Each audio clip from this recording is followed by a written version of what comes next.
కూడా సింపుల్. మీరు కూడా 10 ఏళ్ల పాలనలో కనీసం ఉస్మానియా విశ్వవిద్యాలయానికి కేసీఆర్ కూడా వెళ్ళలేని సిచ్యువేషన్. వెళ్తారు కేసీఆర్ ఉస్మానియా విశ్వవిద్యాలయానికి అవసరం ఏముంది? నేను ఇప్పుడు ఆయన ముఖ్యమంత్రిని పోలేదు పొమ్మని మేము అడుగుతలేము. మేమేమి అడుగుతలేము.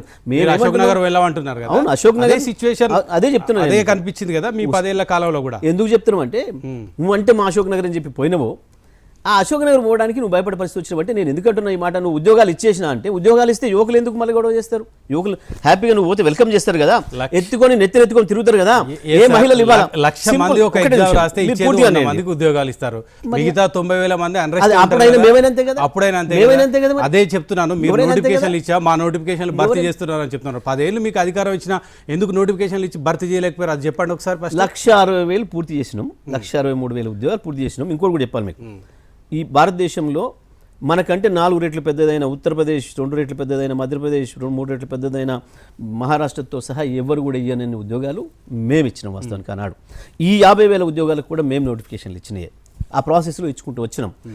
మీకు తెలిసిన మార్పు ఒకటి చెప్పండి. సంవత్సర కాలంలో ఇగో కేసీఆర్ కాలంలో లేనిది ఇప్పుడు కొత్తది అయింది అని చెప్పి ఒకటి చూపించారు.